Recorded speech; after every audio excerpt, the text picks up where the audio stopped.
The title of my sermon this morning is Knowing God's Will and God's Guidance for the Believer Today. Knowing God's Will and God's Guidance for the Believer Today. Where is it that God has spoken? And where do we find the will of God?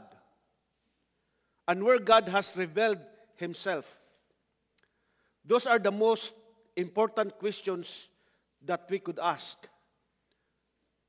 The question that where can I find that God is speaking? Where can I find that He has made Himself known? Where can I find that which I must do in order to be reconciled to Him? To place Him in my life. And those are very important matters in life.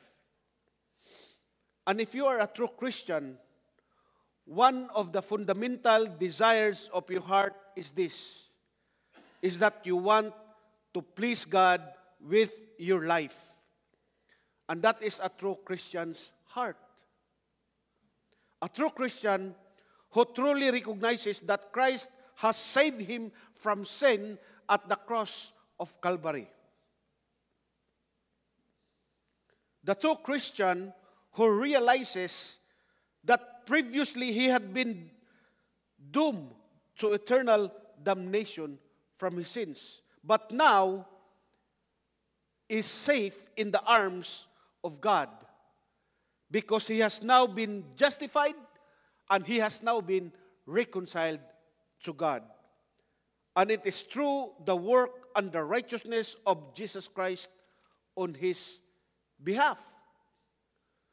So when you recognize those things, when you recognize what Christ has done for you, there in your heart lies this desire to glorify God in response to a great salvation having been given to you and me. And this is one of the tests whether he is a true Christian or not, is to ask that fundamental question. And that question is there somewhere within my heart a desire to glorify Christ? Because I realize that without Christ, I would be lost. And these truths have a fundamental effect in shaping our affections, our choices that we make in life. And it becomes a question of how do I follow God now that He saved me? How do I follow His will? How do I know His will? How can I know His will and do it? So that I can live a life that I know is pleasing to God in response to the salvation that He has given to me.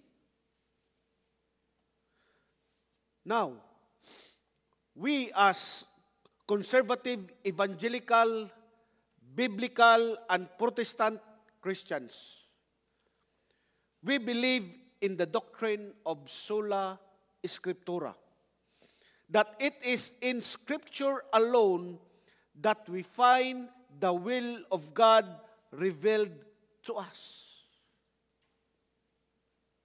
It is in the Bible alone, the 66 books and no more books of the Bible, where God has revealed Himself and made Himself known in this present age.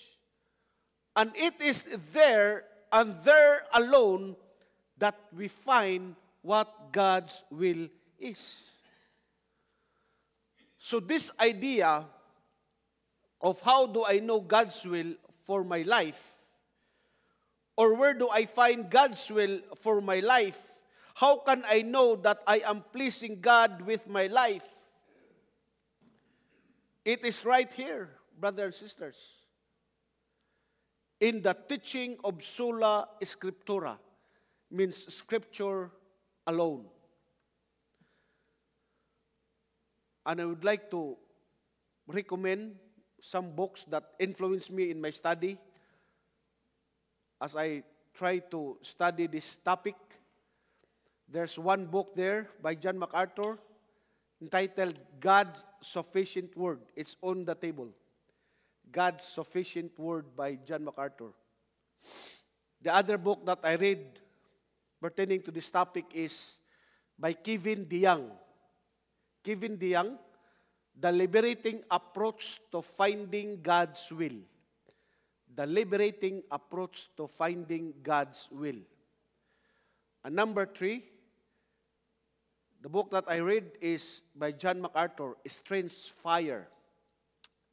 There was a conference about a Strange Fire conference in Grace Community Church. That's the title of the book by John MacArthur, Strange Fire. And the last but not the least is by Jim Osman. Jim Osman, God Doesn't Whisper. God Doesn't Whisper. Okay? And you can go to YouTube. You can type God Doesn't Whisper by Jim Osman.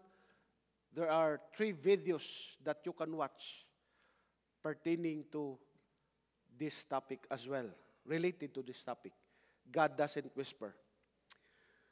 And so Scripture alone, this is so foundational and liberating for us because it shows us how God is so gracious to us by not only giving us salvation, but in giving us a book, the Bible, that we can read, that we can meditate, and that we can study. So that gives us everything that we need to know to please Him. Last time, when I preached about the doctrine of the sufficiency of Scripture, the authority of Scripture, the clarity of Scripture, the necessity of Scripture, last time I quoted the 1689 London Baptist Confession of Faith. Today, I want to quote the Westminster Confession of Faith with regards to the doctrine of Scripture. The whole counsel of God. I quote, "The whole counsel of God concerning all things necessary for His own glory, man's salvation, faith, and life, is either expressly set down or necessarily contained in the Holy Scripture, unto which nothing at any time is to be added, whether by new revelation of the Spirit or traditions of men." End quote. That's what the Westminster Confession of Faith, similar to the London Baptist 1689 Confession of Faith. And what it is saying here is this, is that the fullness and the finality of God's revelation is found in the 66 books of the Bible. It is there where God has spoken. It is there where we as His people look to find His will expressed for our lives. And not only His will for our lives, but it is there and there alone where you can find what is necessary to receive salvation in Jesus Christ. It is in the Bible, my friends, and in the Bible alone. And this is so important for us to realize the uniqueness of this book. That this book stands above, that this book stands alone. So we are not to confuse or water down the Scripture by adding things to it. Sola Scriptura, my friend, refutes everything that the Roman Catholic has added to it. All their tradition, magisterium, teaching of purgatory, Mary. The Bible refutes sola scriptura, the doctrine of the Roman Catholic Church. And sola scriptura refutes and silences all of the nonsense that you are going to see in the charismatic circles, right? And all of these claims to additional revelation or modern prophecy. We have God's final word. I just want you to know that. He is not going to continue speaking beyond what He has already said in Scripture. And that has great implications for us, for our Christian life. Everything that is necessary for you to please God as a Christian is found in the pages of Scripture. So you don't need any extras beyond that. And we have our text, 2 Timothy 3:16 to 17, which says, all Scripture is inspired by God and profitable for teaching, for reproof, for correction, for training in righteousness. Verse 17, so that the man of God may be equipped, may be adequate for some good works? No. For many good works? No. For every good work. That claim of Scripture, that is what we call the sufficiency of Scripture. That the Bible is enough. And this is so shocking. And this is so overwhelming, this claim of Scripture. It says that in the Bible alone, Scripture alone, you have what is necessary to prepare you for every good work. And that would be impossible for you to do in the life that God give you. But it is in the Scripture where you find that which equips you, it prepares you so that you are able to live a life that is pleasing to God. Everything necessary for faith and life is contained in the Holy Scripture, and nothing is to be added to it, whether by new revelation of the Spirit or tradition of men. The Westminster said, because Scripture claims for itself a complete sufficiency to know Christ, to live for Him, and to glorify Him. Look at Psalm chapter 1, verses 1 to 3. The first verses of Psalm chapter 1, verses 1 to 3. How blessed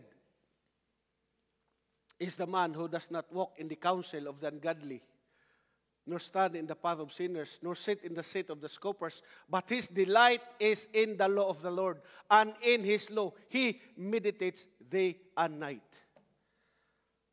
And whatever he does, he prospers. Whatever he does, he prospers. Do you see it? This is a claim for the sufficiency of Scripture. Right there, in the opening verses of Psalm chapter 1. He is saying, in whatever he does, he prospers. It means as his mind is devoted to the meditation on the Word of God, day and night. So Scripture says that you go to God's Word, you delight in it, you receive it, you submit to it, you yield to it, and as you read it, as you meditate on it, as you grow in your understanding of it, there is this promise of life that whatever comes down to your life, God will enable you to respond to it in a way that is pleasing to Him and brings blessing to you. It's in the Word of God. It points us back to the Word of God alone. Turn to Psalm chapter 119, verses 97. Psalm 119:97. Oh, how I love your law. It is my meditation all the day. You see that there? This Psalm 119:97 is similar to Psalm chapter 1, verses 1 to 3. That he meditates on it day and night. Now, drop down to verse 105. I will not read verses 98 to 104, but let's go to verse 105 of Psalm 119. Your word is a lamp to my feet and a light to my path. This indicates that the course of my life is guided by your word, and it is sufficient for me. That is what the psalmist said. I love it because it guides me. It gives me everything that I need to know to live a life that is acceptable before you. That is what the psalmist said. This is the testimony of God to itself. And brothers and sisters, if we believe the word of God, when we truly believe the word of God, then part of our response to it is to trust the word of God by faith and obey it. And that is to believe what it says about itself, that the Bible is sufficient, that the Bible is enough to guide us in all our paths. The Bible is enough to prosper us in all of our ways. And of course, not necessarily material prosperity when we talk of material prosperity, right? But the prosperity of living a life that is blessed by God. A life that is pleasing to Him, even if it is sometimes difficult.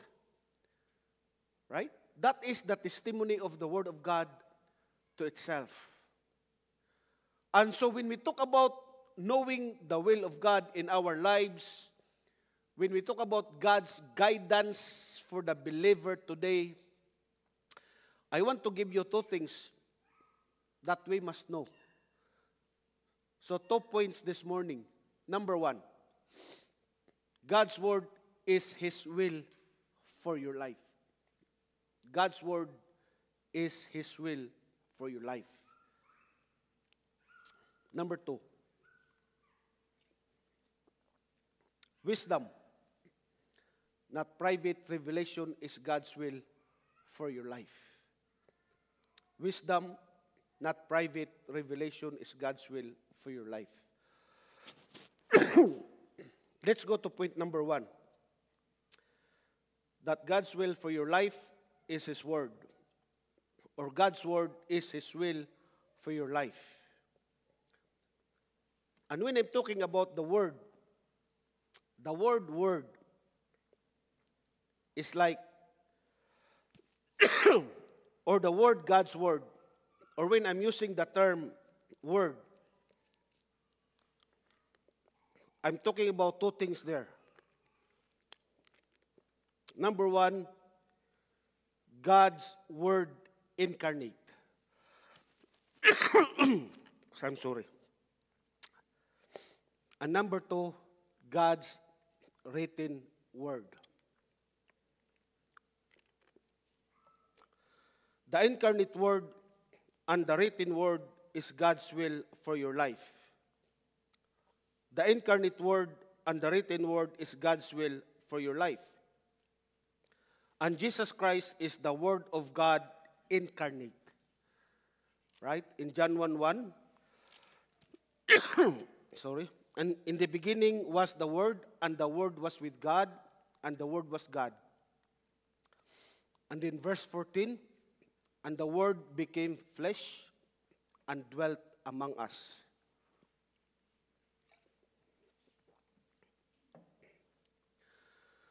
So the Bible describes Jesus Christ as the Word of God made flesh.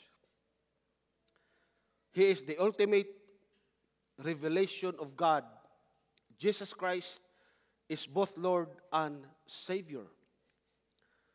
And if Jesus Christ is the only Savior, then God's will for your life is to repent of your sins and to receive Jesus Christ, the incarnate Word, if you are not a Christian. That is God's will for your life. To repent of your sins and to believe in the Lord Jesus Christ for your salvation. Look with me in John chapter 6, verse 40. John chapter 6, verse 40. Jesus Christ said, "This is the will of my Father." It means that this is what my Father wants. This is the will of my Father. It means this is what my Father commands. And this is for you. If you're not a Christian, John 6:40, this is for you. That everyone who beholds the Son and believes in Him will have eternal life.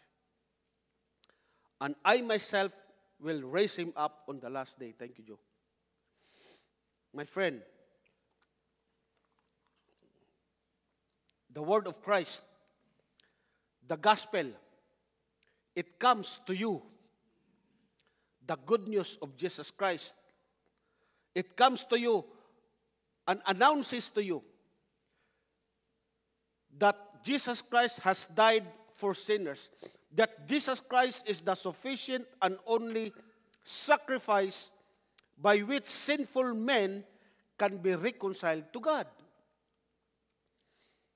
And your only response, if you are not a Christian, is to repent and believe the gospel.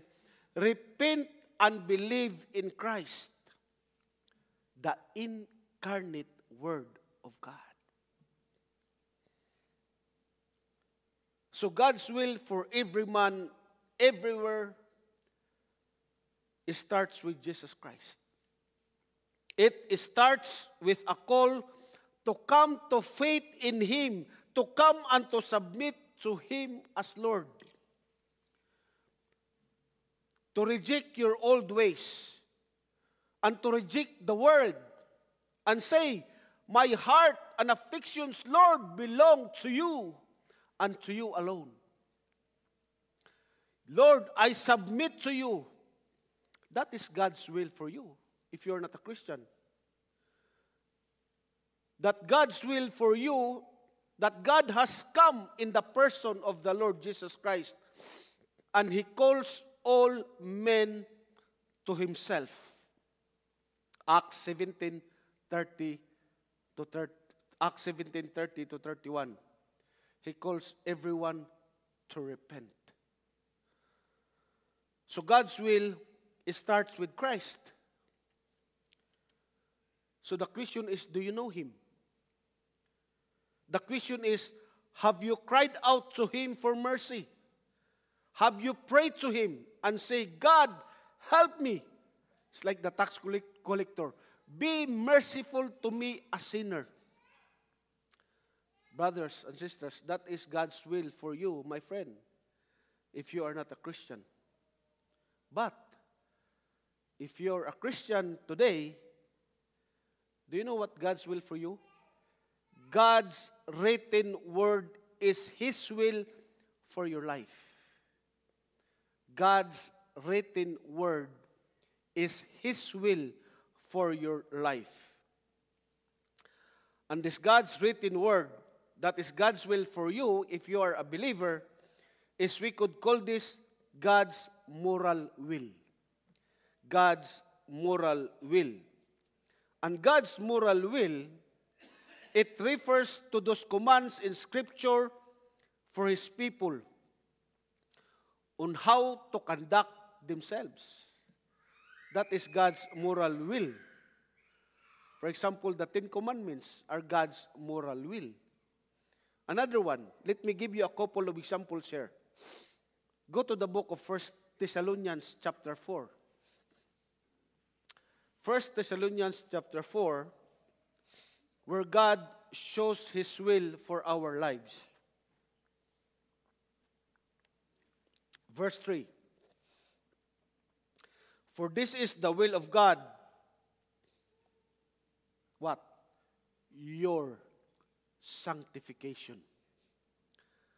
That is, that you abstain from sexual immorality. So it is God's will for you as a Christian, you and me, to live a sexually pure life. To avoid any manner of sexual intimacy with another person outside the bonds of marriage, if you are married like me. It means one man to one woman for all of life. Till death do us part. That is God's will for our lives. Now, go to chapter 5 of 1 Thessalonians, another example here. 1 Thessalonians 5:16 to 18. We could see another expression of God's will for our lives. Verse 16, rejoice always. Verse 17, pray without ceasing. Verse 18, in everything give thanks, for this is God's will for you in Christ Jesus. So God has said, if you're a Christian, you are to be a person of joy. If you're a Christian, you are to be a person of prayer. If you are a Christian, you are to be a person of gratitude before Him. Right? In everything give thanks. That is His will for God. That is God's will for you and me. It is written in the Word of God. And that's how important God's Word is. And so here, by way of implications, is we could ask some questions. We could ask some penetrating questions pertaining to the Word of God. Is God's Word important to you or not? That's one question that we could ask. The other question is, what role does God's Word play in your life? What role does God's Word do to your life? Do you read it? Do you desire it? And so, brothers and sisters, I just want you to know that God's Word is His will for your life. God's written Word, if you are a Christian, and God incarnate Word, Jesus Christ, if you are not a believer. In His Word, this is where God had made Himself known. God has given us everything that we need. Now, second point this morning. Second point.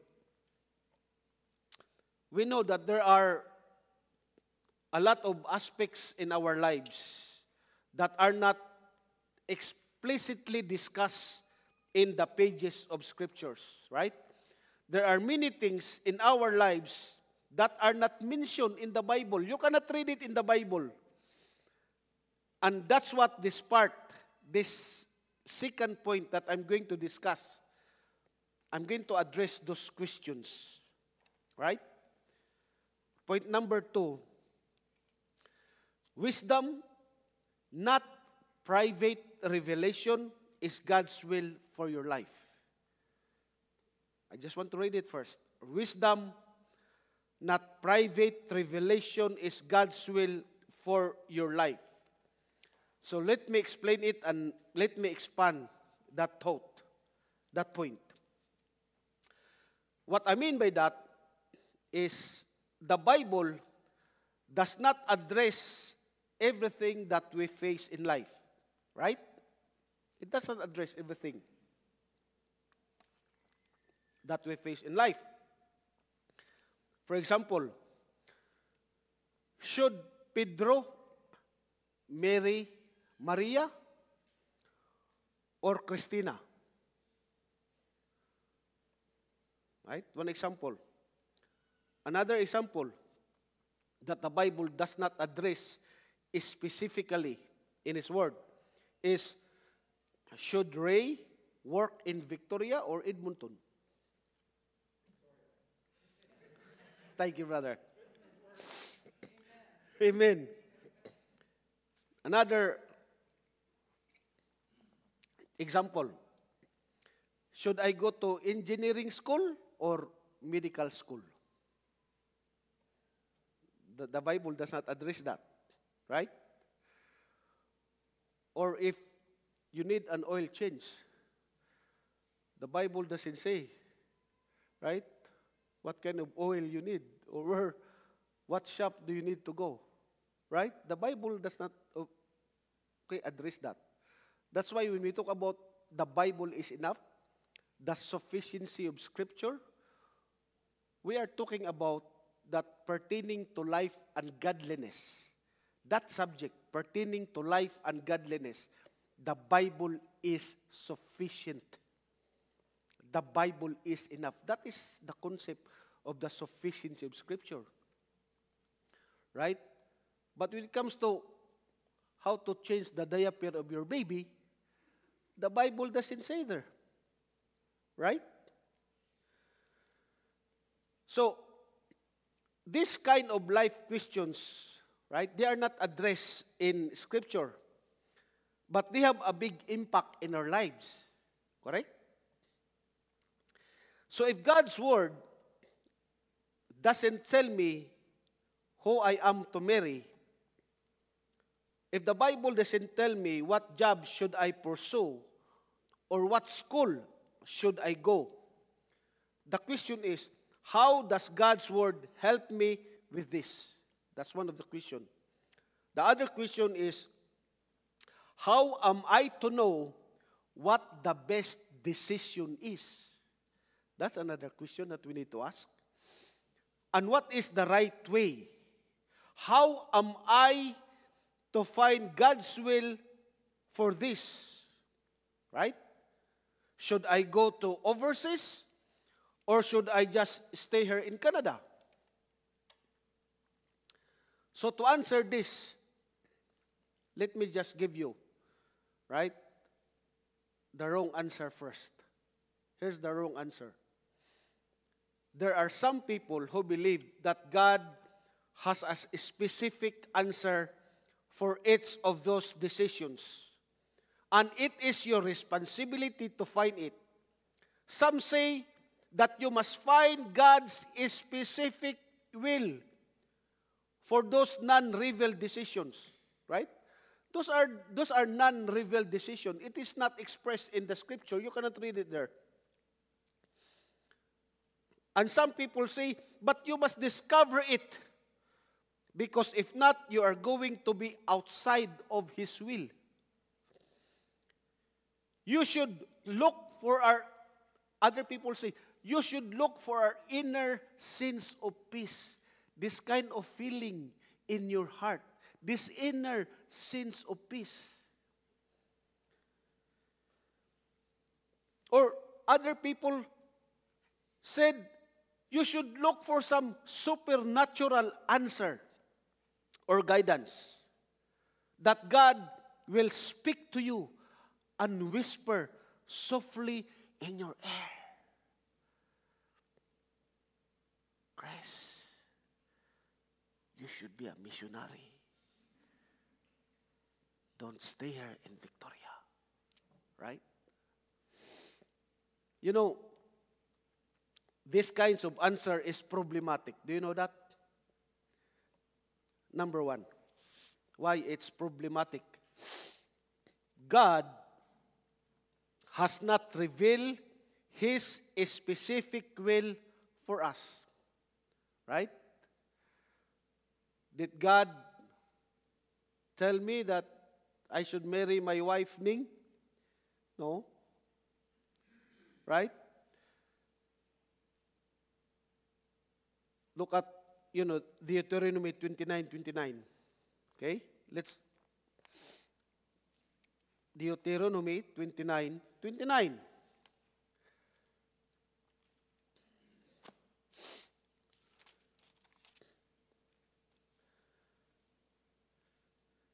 The secret things belong to the Lord our God. Is that okay for you? That God has a secret? That's what it says there, right? The secret things belong to the Lord our God, but the things revealed belong to us and to our sons forever, that we may observe all the word of this law. He's talking about the Israelites here, right?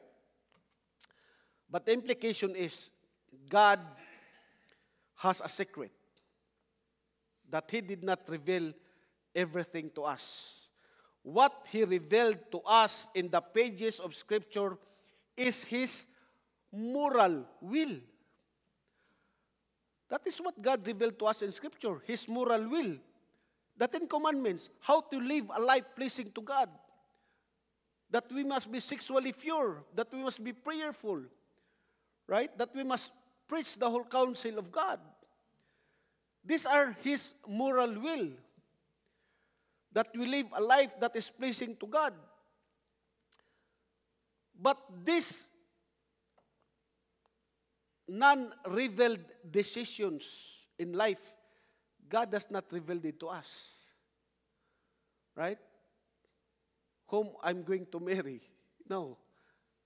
God did not tell you that. And you will only know that afterwards. Right? Looking back. But looking in the future, you don't know. But looking back, you can say, now I know. Right?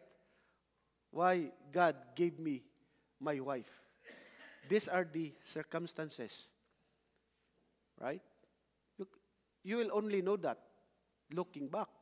But looking forward, you don't know. Okay? So that's the problem, right?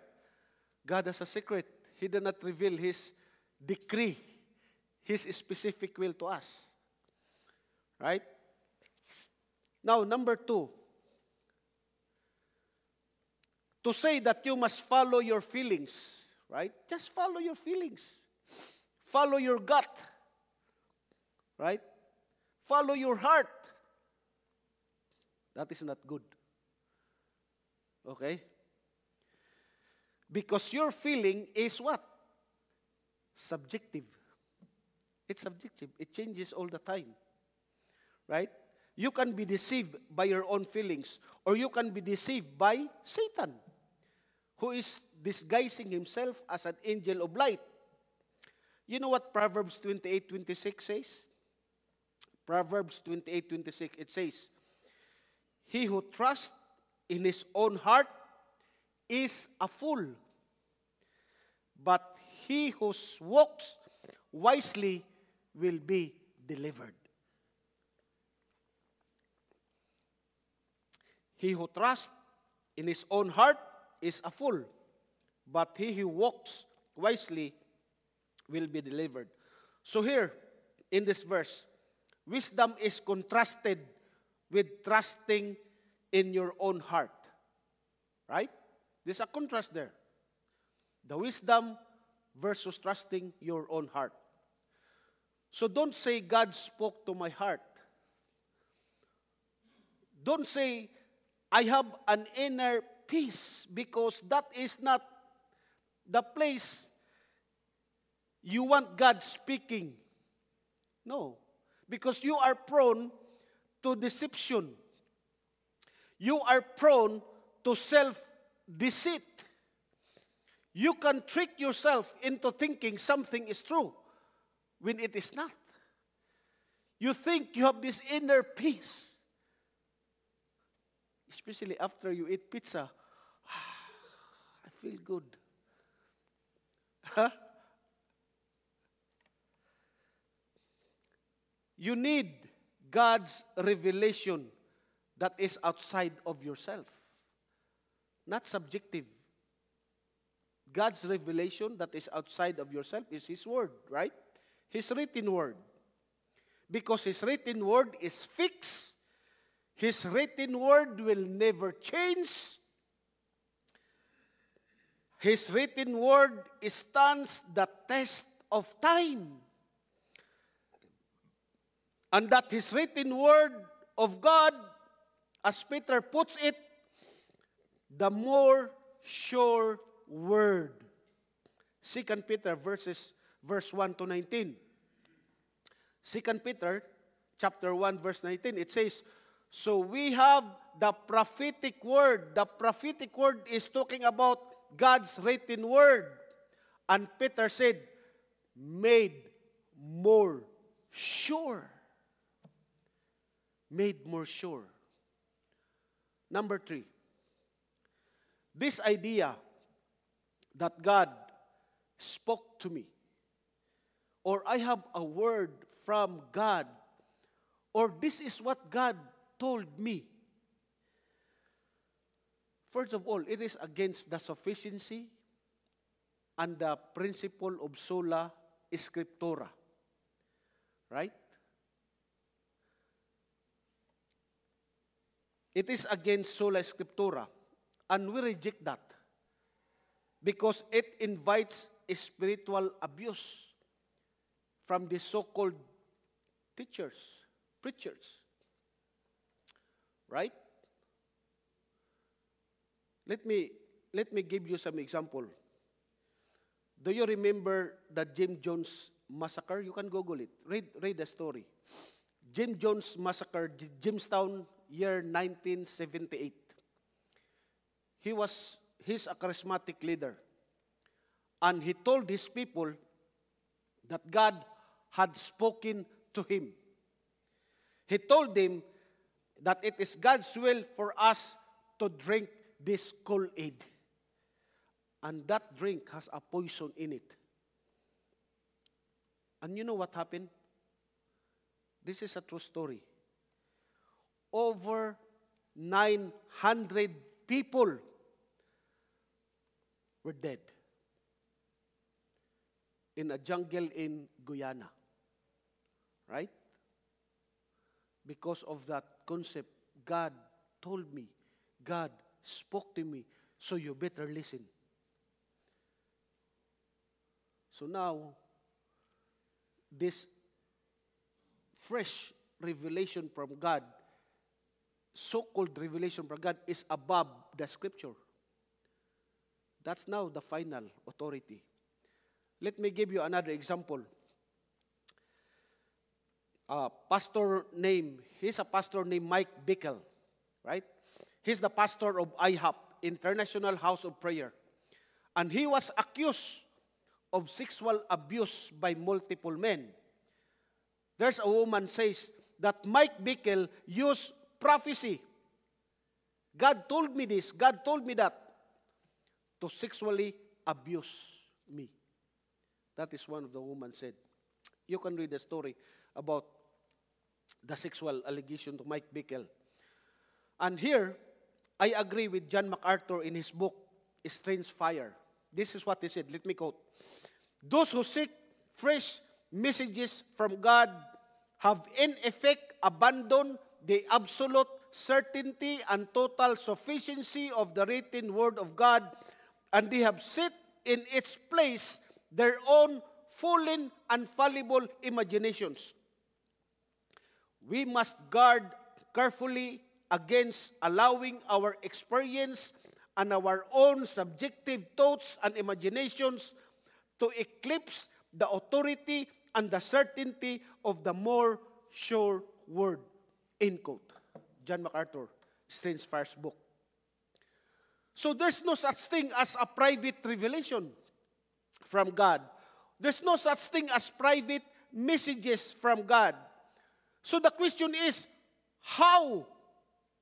So the question is, if we do not get private, individual messages from God, how then are we confident in making life-shaping decisions? How do we know what to do then? That is the question, right? First, let me answer that by saying that Scripture tells us that our Lord Jesus Christ is like a good shepherd. He's a good shepherd to us, and He is always with us. He is our Savior.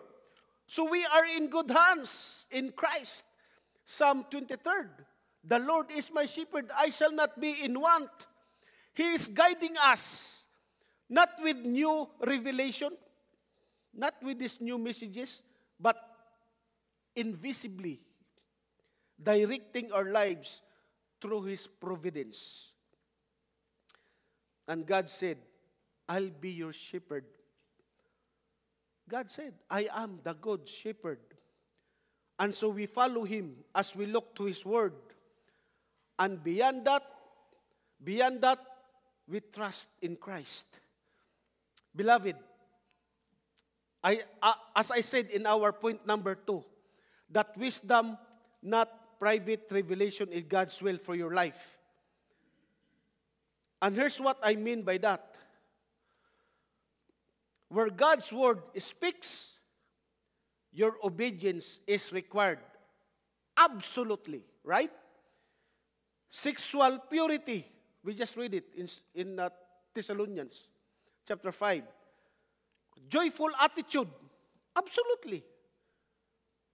We must obey that. Thankful heart. Absolutely. Being prayerful. Absolutely. Those things are revealed. Those things are certain. Right? And that's what we should do. But where God's word is silent, listen to this. Where God's word is silent, you have freedom to choose without fear of sinning against God in what you do. You have freedom. Pedro, you want to marry Maria instead of Christina? If she is in the Lord, you can marry whomever you please. Right? Ray, you want to work in Victoria, BC instead of Alberta? You think that the best thing for you? You're free to do that without fear of sinning against God. You want to go to medical school in U of C instead of U of A? God bless you as you go. Go for it. You see, when a Christian is consistently meditating on God's word, he has liberty to make life decisions. Where there is no direct will of God expressed in Scripture, he has liberty to make life decisions without fear of sinning against God or somehow missing God's will.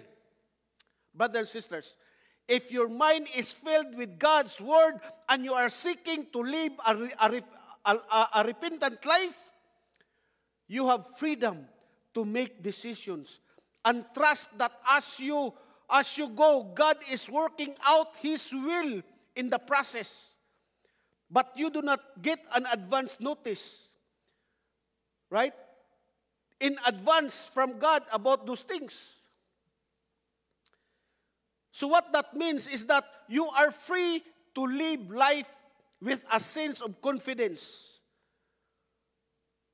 That we have the freedom to make decisions. Of course, we pray, right? Prayer is very important, first and foremost. That's number one that we must do. But prayer is not designed to be a replacement for wisdom. You hear that? Wisdom. So Maria, if you want to marry Pedro, he's a Christian, great. He's in the Lord, go for it. But let me ask you a couple of questions. Does he have a job? Wisdom. That's wisdom, isn't it?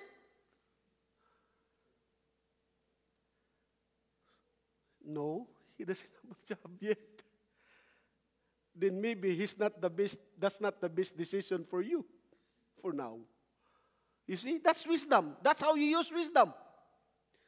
Right?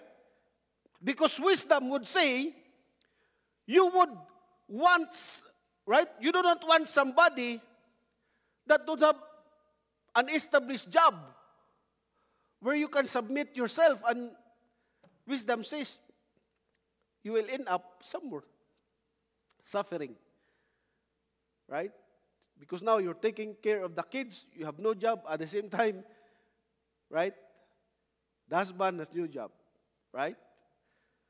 So, wisdom says, we reject that. Right? So, in closing, here's what we do. Okay? When it comes to knowing God's will and His guidance today, first, you make the written word of God incarnate your primary focus. That is the first thing that we must do. Our primary focus is the written word of God, His moral will revealed to us. Okay? Then, you exercise wisdom when it comes to secondary issues. Who you marry, what kind of job you take, where you're going to live. We have His more sure word to guide us and to give us wisdom. That's how we should do.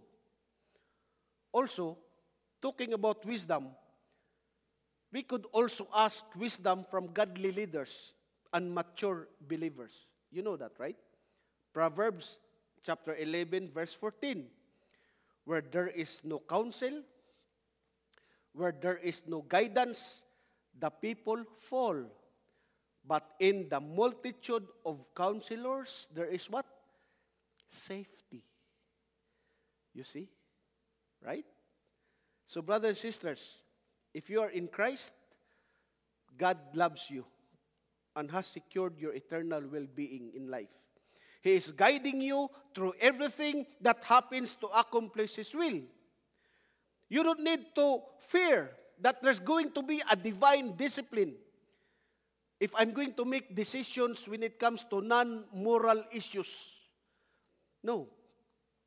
Brothers and sisters, rather, you can trust a wise and divine hand of God is guiding you, although you cannot see that. Because God is working through His providence. But listen, brothers and sisters, God is guiding us to fulfillment that which He appointed for your life before the foundation of the world. That's how God guides us through His providence and through the application of wisdom in His word. Amen? Let's pray. Father God, we thank You for Your word today. Thank You so much, Lord, that we have the more sure word. Lord, help us. Give us wisdom. If any of us lacks wisdom, help us, O God, to exercise wisdom with regards to the non-moral decisions in life. And Father God, I also pray that may You help us to be conformed to Your moral will revealed in Scripture. Lord, we give You thanks. We give You glory today. This I pray in the mighty name of Jesus Christ. And everybody will say, Amen and amen. God bless you, brothers and sisters. Thank you.